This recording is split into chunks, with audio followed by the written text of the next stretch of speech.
প্রিয় শিক্ষার্থীবৃন্দ, আসসালামু আলাইকুম। আমি Mohammad Abu Bakar Siddique, Nabakumar institution and doctor Shahidullah কলেজে অনলাইন ক্লাসে তোমাদেরকে স্বাগত। আজকে আমি তোমাদের নবম ও দশম শ্রেণী গণিত বিষয়ে ত্রিকোণমিতি চ্যাপ্টারের 9.2 নিয়ে আলোচনা করব।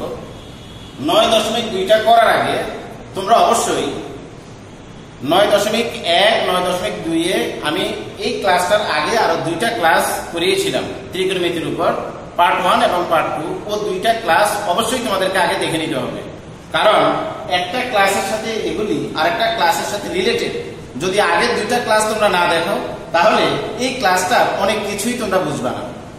ওকে, তাহলে দেখো আমি প্রথমেই এখানে একটা সমাধান করব, অর্থাৎ মান নির্ণয়। এটা এর মান কত? এখানে বলছে cos a minus sin a by cos a plus sin a equal √3 minus 1 by √3 plus 1 a equal what? অর্থাৎ এখানে a এর মানটা আমাদের বের করতে হবে। তাহলে প্রথমে করে দেখো, প্রথমে কি আছে? cos a minus sin a, নিচে হচ্ছে cos a plus sin a equal, উপরে হচ্ছে √3 minus 1, নিচে হচ্ছে √3 plus 1। এটাকে তাহলে আমাদের কি করতে হবে? দেখো, সর্বপ্রথম এখান থেকে আমাদের এর মানটা বের করতে হবে। এর মানটা বের করতে হলে এই রাশিটাকে প্রথমে আমাদের ছোট আকারে সাজিয়ে নিতে হবে। অর্থাৎ উপরে দেখো cos, নিচে cos, এখানে sin, এখানেও sin, অর্থাৎ ডিজিটগুলি উপরে নিচে মিল আছে। এরকম যদি হুবহু মিল থাকে, এটাকে শর্ট করার জন্য আমরা একটা প্রসেস করতে পারি, সেটা হচ্ছে যোজন বিয়োজন করে এটাকে আমরা ছোট আকারে নিয়ে আসতে পারি। তাহলে কিভাবে? দেখো, উপরে আছে আমাদের cos a minus sin a plus cos a plus sin a। অর্থাৎ আমরা এটাকে কি করলাম? দেখো, প্রথমে যোজন করলাম। যোজন মানে হচ্ছে যোগ, আর বিয়োজন মানে হচ্ছে বিয়োগ। অর্থাৎ উপরেরটা লিখলাম, তারপরে যোগ দিয়ে নিচেরটা লিখলাম। এবার আবার আমরা উপরেরটা বিয়োজন করব। এবার আবার উপরেরটা লিখবো, cos a minus sin a, বিয়োজনের জন্য মাইনাস, বিয়োজনের জন্য আমরা এখানে মাইনাস ব্যবহার করলাম বিয়োজনের জন্য। এবার পরের ডিজিটটা লিখবো cos a plus sin a, এটা হয়ে যাবে cos a minus sin a। দেখো, এখানে ছিল প্লাস sin a, আমাদের হয়ে গেছে minus sin a। Minus sin a টা কেন হলো? যখনই বিয়োজনের জন্য আমরা মাইনাস চিহ্নটা ব্যবহার করব, তখন সামনের চিহ্নগুলো সব চেঞ্জ হয়ে যাবে, অর্থাৎ প্লাস হয়ে যাবে মাইনাস, আর যদি এখানে মাইনাস থাকতো তাহলে হয়ে যেত প্লাস। এবার পরেরটা দেখো, উপরে আছে এখানে কত? √3 minus 1 plus √3 plus 1। এটাকে আমরা যোজন করলাম, অর্থাৎ উপরের রাশিটা যোগ, তারপর হচ্ছে নিচের রাশিটা। এবার আমরা আবার দেখো নিচের ক্ষেত্রে কি করি, √3 minus 1 minus √3 minus 1। এটা মানে কি? দেখো, আমি উপরের রাশিটা লিখলাম, বিয়োজনের জন্য এখানে মাইনাস চিহ্ন দিলাম। বিয়োজনের জন্য যখনই মাইনাস দিব, সামনের চিহ্নটা চেঞ্জ হয়ে যাবে। এখানে ছিল +1, হয়ে গেল -1। ব্র্যাকেটে লিখে দিতে পারো, যোজন বিয়োজন করে এখানে লিখবো যোজন বিয়োজন, যোজন বিয়োজন করে। এবার দেখো এখানে কি করা যায়? মাইনাসের সাইনে আর হচ্ছে প্লাস সাইনে, এই দুইটা আমরা কাটতে পারি। এখানে হচ্ছে প্লাস cos a, এখানে হচ্ছে মাইনাস cos a। এই দেখো এই দুইটা আমরা কাটতে পারি। উপরে কি থাকে? উপরে থাকতেছে এখানে একটা cos a, এখানে একটা cos a। আমরা লিখতে পারি এখানে 2 cos a, 2 cos a। নিচে হচ্ছে এখানে মাইনাস sin a, এখানে minus sin a, minus 2 sin a। মনে রাখবা, মাইনাস চিহ্ন একটা বেশি হলে সেটা যোগ হয়ে যায়, আর চিহ্নটা মাইনাসই থাকে। ইকুয়াল, এবার আমরা এদিকে দেখি, এখানে একটা √3, এখানে একটা √3, এটা প্লাসের এটা প্লাসের, কাটা যাবে না। এখানে +1, এখানে -1, এই দুইটা কাটা যায়। এখানে -1, এখানে -1 কাটা দেওয়া যাবে না। এখানে -√3, এখানে +√3, যেটা কাটা দেওয়া যায়। তাহলে উপরে কি থাকছে? এখানে +√3, এখানে +√3, এখানে লিখতে পারি 2√3, আর নিচে হচ্ছে এখানে -1, এখানে -1, এখানে লিখতে পারি -2। এবার উপরের 2 আর নিচের 2 আমরা কাটতে পারি। এখানকার উপরের 2 আমরা নিচের 2 কাটতে পারি। এবং আরেকটা কাজ এখান থেকে করে নিতে পারি, উভয় পক্ষ থেকে মাইনাস আর মাইনাস আমরা বাদ দিয়ে দিতে পারি। উভয় পক্ষ থেকে মাইনাস সহ বাদ দিয়ে দিলাম। তাহলে উপরে কি থাকে আমাদের? উপরে থাকে cos a, নিচে থাকে sin a, ইকুয়াল এখানে থাকতেছে শুধু √3। এবার দেখো আমরা একটা সূত্র জানি, সেটা হচ্ছে cos a by sin a। cos a by sin a সমান সমান হচ্ছে cot a, cot a মনে রাখবা। আর এখানে বাকি থাকে শুধু √3। এবার দেখো আমরা এখান থেকে, আমি আগে বলছিলাম যে আমাদেরকে এখান থেকে কি করতে হবে, a এর মানটা বের করতে হবে। a এর মানটা বের করা লাগবে। এখন a এর মানটা বের করতে হলে আমাদের এই cot এখান থেকে বাদ দিতে হবে। তাহলে লিখবো cot a সমান সমান হচ্ছে cot a ইকুয়াল, এখন দেখো cot এর বিপরীত কি, tan। tan 30 ডিগ্রির মান হচ্ছে, আমি এখানে একটু রাফ দেখাই, দেখো tan 30 ডিগ্রির মান হলো 1/√3। তাহলে আমি tan এর বিপরীত হচ্ছে কি, cot। তাহলে cot 30 ডিগ্রির মান হবে, cot 30 ডিগ্রির মান হবে, এই ডিজিটটা উল্টিয়ে যাবে, অর্থাৎ এই √3টা চলে যাবে উপরে, 1টা চলে আসবে নিচে, অর্থাৎ শুধু হবে √3, নিচে 1 না লিখলেও হয়। তাহলে cot 30 ডিগ্রির মান হচ্ছে শুধু √3। তাহলে আমরা এখানে লিখবো cot, এখানে লিখবো cot 30 ডিগ্রি, অর্থাৎ এখানে tan 30 ডিগ্রির মান হচ্ছে 1/√3। তাহলে cot 30 ডিগ্রির মান হবে শুধু √3। উভয় পক্ষ থেকে এবার cot আর cot আমরা বাদ দিয়ে দিলাম, তাহলে থাকে সুতরাং a ইকুয়াল হচ্ছে 30 ডিগ্রি। এটাই আমাদের বের করতে হবে। তাহলে আমরা শেষে লিখবো সুতরাং নির্ণয় মান a ইকুয়াল 30 ডিগ্রি। প্রিয় শিক্ষার্থীরা, আমার মনে হয় অঙ্কটা তোমরা বুঝতে পারছো। তারপর যদি বুঝতে কোথায় অসুবিধা হয় কমেন্ট বক্সে অবশ্যই জানাবা। এবার পরের অঙ্কটা আমরা দেখি। পরের অঙ্কটা, প্রিয় শিক্ষার্থীরা, তাহলে প্রথম অঙ্কটা আমাদের শেষ হলো। এবার দ্বিতীয় অঙ্কটা দেখো। দ্বিতীয় অঙ্কটার মধ্যে বলছে সমাধান করো sin θ প্লাস cos θ ইকুয়াল 1 যখন 0 degree is less than or equal θ is less than or equal 90 degree. এই কথাটার মানে কি, এটা তোমাদের না বুঝলে একটু প্রবলেম হবে, এই জন্য আগে এই জিনিসটা একটু বুঝে নাও। এখানে বলছে থিতার মানটা 0 ডিগ্রি থেকে বড় অথবা 90 ডিগ্রি থেকে ছোট হতে হবে। আরেকটা বুঝো, থিতার মানটা 90 ডিগ্রি, থিতার মানটা হবে 0 ডিগ্রি থেকে বড় অথবা 0 ডিগ্রি এর সমান। এই যে নিচে একটা টান দিলাম, এটা দিয়ে বোঝায় is less than or equal, অর্থাৎ থিতার মানটা 0 থেকে বড় অথবা 0 এর সমান। আবার এখানে দেখো থিতার মানটা 90 ডিগ্রি থেকে ছোট অথবা 90 ডিগ্রি এর সমান।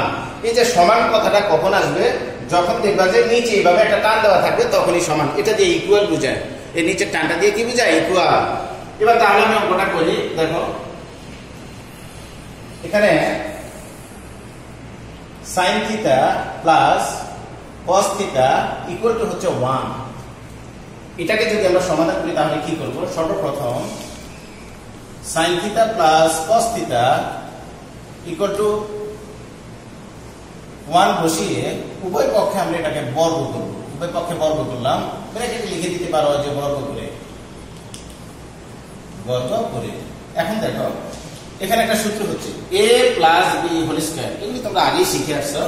a প্লাস b হোল স্কয়ারের সূত্র হচ্ছে a স্কয়ার অর্থাৎ sin square theta, a square plus 2ab অর্থাৎ sin থিটা ইনটু হচ্ছে cos theta plus cos square theta equal to হচ্ছে 1। এটা কিভাবে লিখলাম, a plus b whole square, a square plus 2ab plus b square. এখানে b মানে হচ্ছে cos, a মানে হচ্ছে sin, তাহলে b স্কয়ার মানে হচ্ছে cos স্কয়ার থিটা, আর 1 এর উপরে স্কয়ার করলে 1ই হয়, আমরা তাই লিখলাম। এবার দেখতে পারো এখানে sin square theta plus cos square theta, এই সূত্রগুলি সম্পর্কে তোমাদেরকে বিস্তারিত আলোচনা করছি আমি পার্ট 1 এ। তোমরা ত্রিকোণমিতির পার্ট 1 দেখলে সূত্রগুলি বিস্তারিত তোমরা দেখতে পাবে। এখানে আমি লিখলাম sin স্কয়ার থিটা, আর এখানকার প্লাস cos স্কয়ার থিটাটা আমি একটু সাজিয়ে লিখলাম, এখানে plus cos square theta plus 2 sin theta into cos theta equal to হচ্ছে 1। এবার দেখো sin square theta plus cos square theta আমরা জানি কি 1 বসালাম, বাকি থাকে এখানে কি plus 2 sin theta into cos theta সমান সমান হচ্ছে 1। 2 sin theta into cos theta সমান সমান, এদিকে হচ্ছে 1, বাম পাশে আছে এখানে প্লাস 1, এটাকে যদি আমি ডানে নিয়ে যাই তাহলে হবে -1। দেখো এই 1 এর 1 লিখলাম, বামে আছে এখানে +1, এটাকে আমি ডানে নিয়ে গেলাম, হয়ে গেল -1। বাকি কি থাকে 2 sin θ ইনটু cos θ সমান হচ্ছে 0। এবার দেখো এই 2টাকে আমি ডান পাশে নিয়ে যাব, sin θ ইনটু cos θ ইকুয়াল, আমরা যদি এটাকে 0টাকে উপরে লিখি আর 2টা যদি নিচে নিয়ে আসি, দেখো তাহলে কি হয়, 0কে আমরা 2 দিয়ে ভাগ করে দিব, sin θ ইনটু cos θ ইকুয়াল 0। অর্থাৎ 0কে যদি আমরা 2 দিয়ে ভাগ করি তাহলে সেটা 0 হয়ে যায়। এখানে দেখো আমরা কি পেলাম, sin θ ইনটু cos θ সমান 0। এটাকে আমি এখন আলাদা আলাদা ভাবে করে লিখতে পারি, কারণ আমরা জানি দুইটি রাশির গুণফল যদি আমরা 0 হয় তাহলে এগুলো আলাদা আলাদা ভাবে আমরা 0 লিখতে পারি। এবার এইদিকে দেখো, সুতরাং sin θ সমান 0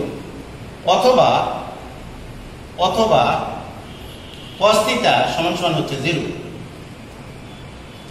বা sin θ ইকুয়াল, এখন দেখো sin কত ডিগ্রির মান 0, কোন কার মানটা কিভাবে বের করতে হয় আমি পার্ট 2 এর মধ্যে, ত্রিকোণমিতি পার্ট 2 এর মধ্যে আলাপ করছি, ওই পার্ট 2টা তোমরা একটু ভালোভাবে দেখে নিবা। sin θ equal to 0। এখন আমরা দেখব এখানে sin কত ডিগ্রির মান 0। কেন আমরা sin এর কথা চিন্তা করব, কেন? কারণ বাম পাশে এখানে sin আছে, তাহলে আমাদের ডান পাশেও sin আনতে হবে। যদি এখানে cos থাকতো তাহলে আমরা ডান পাশেও cos নিয়ে আসতাম। তাহলে আমরা লিখব sin 0 ডিগ্রির মান হচ্ছে 0। সুতরাং উভয় পক্ষ থেকে sin এর sin যদি আমরা বাদ দিয়ে দিই, বাকি থাকে θ ইকুয়াল টু 0 ডিগ্রি, তাহলে আমাদের একটা মান হয়ে গেল। এবার এখানে দেখো cos θ ইকুয়াল টু 0, এটাকে লিখতে পারি cos θ সমান cos কত ডিগ্রির মান 0, cos 90 ডিগ্রির মান হচ্ছে 0। উভয় পক্ষ থেকে যদি আমরা cos আর cos বাদ দিয়ে দেই, বাকি থাকে θ ইকুয়াল 90 ডিগ্রি, তাহলে আমরা লিখতে পারি, সুতরাং নির্ণয় সমাধান θ ইকুয়াল 0 ডিগ্রি এবং 90 ডিগ্রি। তাহলে আমাদের অঙ্কটা এখানে শেষ হয়ে গেল। আশা করি তোমরা বুঝতে পারছো অঙ্কটা। এবার পরের ম্যাথটা দেখো। প্রিয় শিক্ষার্থীরা, এবার দেখো আমি তোমাদের একটা সৃজনশীল করাবো। সৃজনশীলটার দিকে একটু খেয়াল করো। প্রথমে এখানে কি লেখা আছে, ত্রিভুজ ABC এর বিকোণ equal 90 degree, AB equal 5 centimetre, BC equal 12 centimetre, কতে বলছে AC এর দৈর্ঘ্য নির্ণয় করো।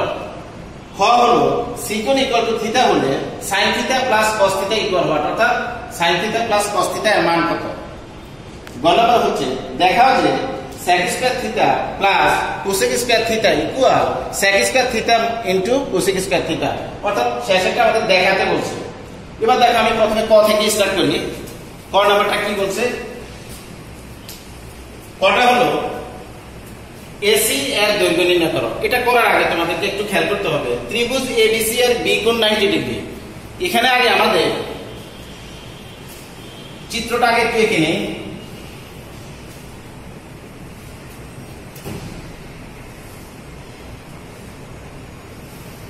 এটা হচ্ছে ABC। আমি এটা একটা সমকোণী ত্রিভুজ নিলাম। সমকোণী ত্রিভুজটা কেন নিলাম, কারণটা হচ্ছে আমাদের এখানে বলছে দেখো ABC এর বি কোণ 90 ডিগ্রি, অর্থাৎ এখানে যে বি কোণটা আছে সেটা অবশ্যই 90 ডিগ্রি হতে হবে, 90 ডিগ্রি হওয়া লাগবে। পরে কি বলছে দেখো AB ইকুয়াল 5 সেন্টিমিটার। এবিটা কোথায়, এবিটা হচ্ছে এবি আমি লিখবো 5 সেন্টিমিটার। এখানে আমি লিখে দিই এটা 5 সেন্টিমিটার। তাহলে এবি মানটা আমি বসালাম এখানে 5 সেন্টিমিটার। এবার দেখো বিসি মানটা কত, বিসি মানটা আমাদের এখানে দেওয়া আছে 12 সেন্টিমিটার। আমি এখানে লিখবো বিসি মানটা হচ্ছে 12 এত সেন্টিমিটার। আমাকে এটার মধ্যে বের করতে বলছে এসি এর মান কত। তাহলে দেখো ত্রিভুজ ABC সমকোণী, ত্রিভুজ ABC সমকোণী এর মধ্যে পিথাগোরাসের সূত্রানুসারে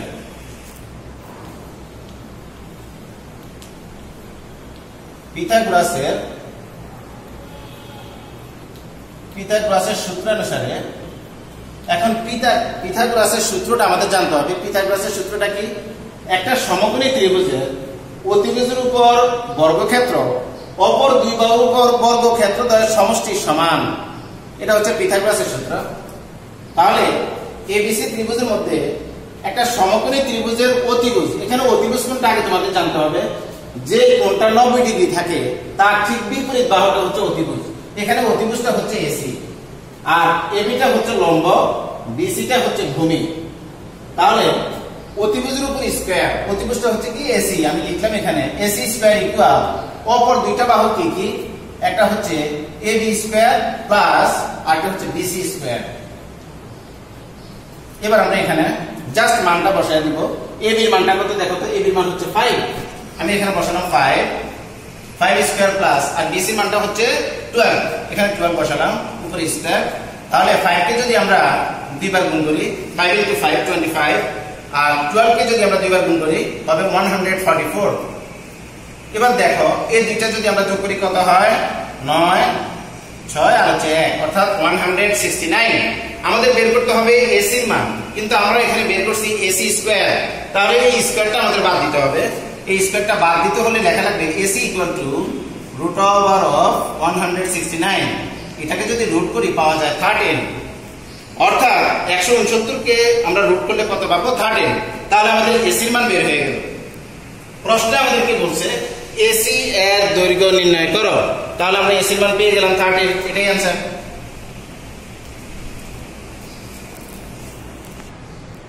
প্রিয় শিক্ষার্থীরা, এবার দেখো তোমাদেরকে আমি কটা দেখালাম, এসি এর দৈর্ঘ্যটা আমরা বের করে দেখালাম। হতে কি বলছে? সিকোণ ইকুয়াল টু থিটা হলে sin theta plus cos theta equal what, অর্থাৎ sin theta plus cos theta এর মান কত? এবার দেখো সিকোণ ইকুয়াল থিটা, অর্থাৎ সি কোণটাকে আমাদের থিটা বলছে। মনে রাখবা যে কোণটাকে থিটা বলবে, যে কোণটা বলা থাকবে ওই কোণের ঠিক বিপরীত বাহুটাকে আমাদের লম্ব ধরতে হবে। যদি ওইখানে প্রশ্নের মধ্যে বলতো যে এ কোণ থিটা, তাহলে আমি লম্ব ধরতাম কিন্তু বিসি কে। মনে রাখবা যে কোণটাকে থিটা বলবে ওই কোণের বিপরীত বাহুটাকে লম্ব ধরা লাগবে। ওকে, এবার আমাদের এখানে বলছে সিকোণ ইকুয়াল টু থিটা হলে sin theta plus cos theta এর মান নির্ণয় করো। তো আমরা লিখব ক এর চিত্র হতে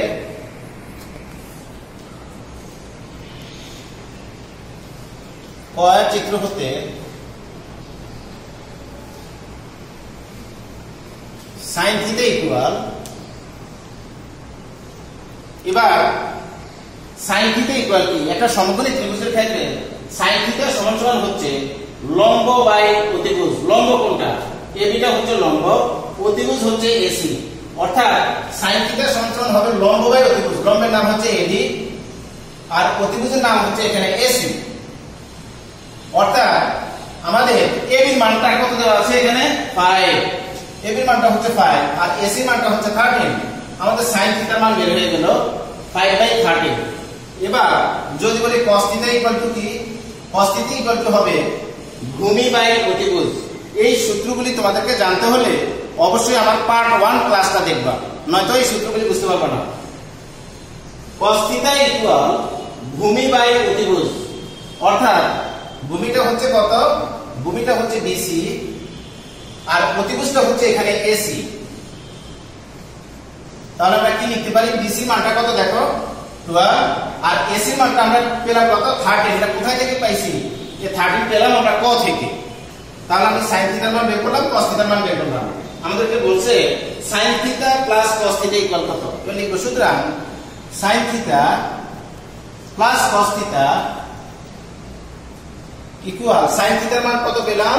5/13 প্লাস cos থিটার মানটা হচ্ছে 12/13। এই দুইটাকে যদি আমরা লসাগু করি তাহলে কি পাওয়া যায় দেখো? দুইটাকে লসাগু করলে 13 আর 13 লসাগু হচ্ছে 13। 13 দিয়ে 13 কে ভাগ দিলে 1, 1 দিয়ে 5 কে গুণ দিলে হয় 5 প্লাস এখানে 13 আর 13 আমরা যদি ভাগ করি তাহলে পাওয়া যায় 1, 1 দিয়ে 12 কে গুণ দিলে হয় 12। অর্থাৎ উপরে পাওয়া যায় 17, 12 আর 5 এর 17 আর নিচে থাকে 13। আমাদের মানটা বের হয়ে গেল। sin theta plus cos theta equal two কি? 17/13। এটাই आंसर। আশা করি তোমরা অঙ্কটা বুঝতে পারছো। এবার দেখো আমি পরের অঙ্কটা তোমাদেরকে দেখাই। প্রিয় শিক্ষার্থীরা এবার দেখো গ নাম্বারটা কি বলছে আমাদের, দেখাও যে sec square theta plus cosec square theta equal sec square theta into cosec square theta, এটা সমান সমান এটা আমাদের প্রমাণ করা লাগবে। তাহলে তোমাদের এখানে একটা জিনিস জানতে হবে, sec থিটার বিপরীত কি cos থিটা, অর্থাৎ cos থিটার বিপরীত হচ্ছে sec থিটা, sec থিটার বিপরীত cos থিটা, cosec থিটার বিপরীত হচ্ছে sin থিটা, sin থিটার বিপরীত হচ্ছে cosec থিটা, এটাও সেম। এবার দেখো তাহলে আমরা গ নাম্বারটা স্টার্ট করি। ক এর চিত্র হতে আমরা প্রথমে এখানে sec থিটার মানটা বের করে নেই। sec থিটা ইকুয়াল কত? sec থিটা ইকুয়াল, আমি একটু আগে বলছিলাম sec থিটার বিপরীত হচ্ছে cos থিটা, তাহলে cos থিটা কি হবে? cos থিটা হবে ভূমি বাই অতিভুজ। তাহলে cos থিটার বিপরীত হচ্ছে sec থিটা, তাহলে sec থিটাটা হবে অতিভুজ বাই ভূমি। দেখো cos থিটা ছিল ভূমি বাই অতিভুজ, এখন sec থিটা হবে অতিভুজ বাই ভূমি। cos থিটার বিপরীত হচ্ছে sec থিটা, sec থিটার বিপরীত cos থিটা, ওইভাবে আমাদের বসাতে হবে। তাহলে ভূমি বাই অতিভুজের জায়গায় আমরা বসাবো অতিভুজ বাই ভূমি, অর্থাৎ AC by BC, AC by হচ্ছে BC। এবার দেখো AC এর মানটা আমাদের এখানে কত? AC এর মানটা হচ্ছে 13, BC এর মানটা হচ্ছে 12, আমাদের sec থিটার মানটা বের হয়ে গেল। এবার বের করব কার মান? cosec থিটার মান, cosec থিটা। দেখো তাহলে cosec থিটা সমান সমান কি? cosec থিটার বিপরীত কি? sin theta. sin থিটা সমকোণী ত্রিভুজের ক্ষেত্রে sin থিটার সূত্রটা কি হবে? sin থিটার সূত্র হচ্ছে লম্ব বাই অতিভুজ। তাহলে sin থিটার বিপরীত কি হবে? cosec theta. cosec থিটা হবে কি? অতিভুজ বাই লম্ব, অর্থাৎ AC by AB, AC by AB। AC এর মানটা আমরা কত পেলাম? AC এর মানটা হচ্ছে 13, আর AB এর মানটা কত? AB এর মানটা হচ্ছে 5। তাহলে আমরা cosec থিটার মানটা পেয়ে গেলাম। এবার আমরা লিখব লেফট সাইড, লেফট সাইড। তোমরা এখানে লেফট হ্যান্ড সাইডও লিখতে পারো অথবা লেফট সাইডও লিখতে পারো, একই কথা। লেফট সাইডটা কত? sec square theta, sec square theta plus cosec square theta. তাহলে কার মানটা আমি কত পেলাম? sec থিটার মান পেলাম আমি এখানে 13/12, 13/12 ব্র্যাকেট দিয়ে উপরে একটা স্কয়ার প্লাস cosec থিটার মানটা কত পেলাম? 13/5, এখানে লিখলাম 13/5 ব্র্যাকেট দিয়ে উপরে একটা স্কয়ার।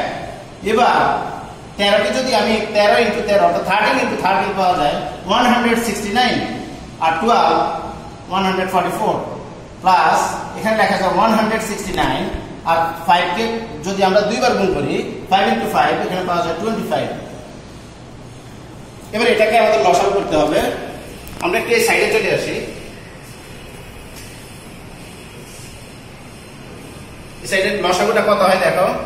লসাগু যদি করি এখানে 144 এবং 25 কে যদি আমরা লসাগু করি, এই দুইটাকে কোনো সংখ্যা দিয়ে ডিভাইড করা যায় না, তাহলে দুইটাই আমাদের গুণ করে দিতে হবে। 144 এবং 25 যদি আমি ইনটু করি তাহলে হয় 3600। 144 দিয়ে 3600 কে যদি আমরা ডিভাইড করি তাহলে পাওয়া যাবে 25। 25 দিয়ে 169 কে আমরা গুণ করব। গুণটা আমি করি একটু দেখো।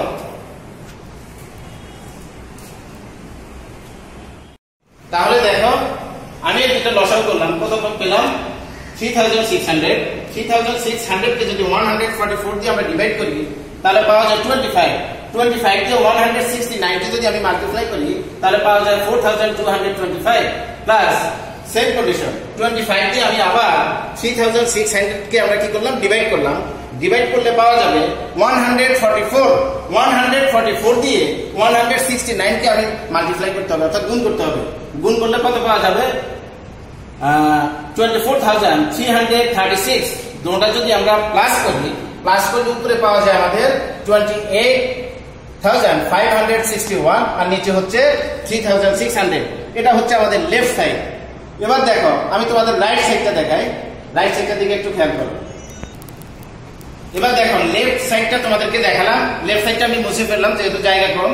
এবার রাইট সাইডটা দেখো। রাইট সাইডটা আমাদের এখানে কি আছে?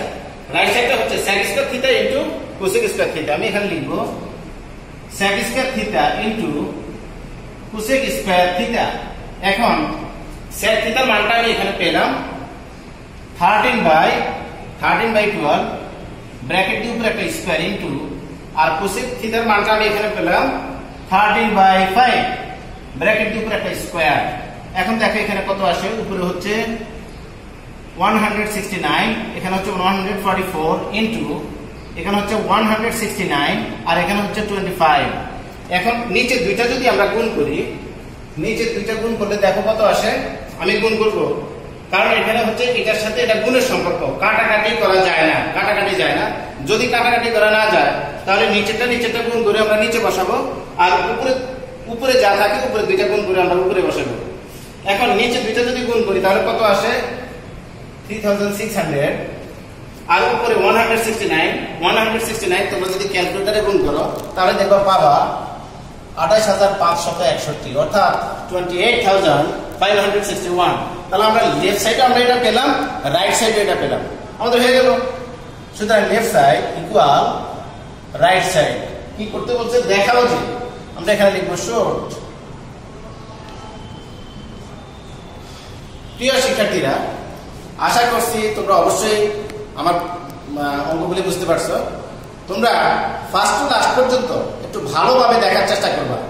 ভিডিওটা যদি টানিয়ে দেখো তাহলে ফুল অঙ্কগুলি তোমরা বুঝবে না। অবশ্যই প্রত্যেকটা জিনিস আস্তে আস্তে করে বোঝার চেষ্টা করবা, দেখো যে সবগুলি বুঝতে পারবা। এটা বুঝলে ফুল চ্যাপ্টারটাই তোমরা পারবা। ওকে, আজ এই পর্যন্তই। তোমরা ভালো থাকো, সুস্থ থাকো। আল্লাহ হাফেজ।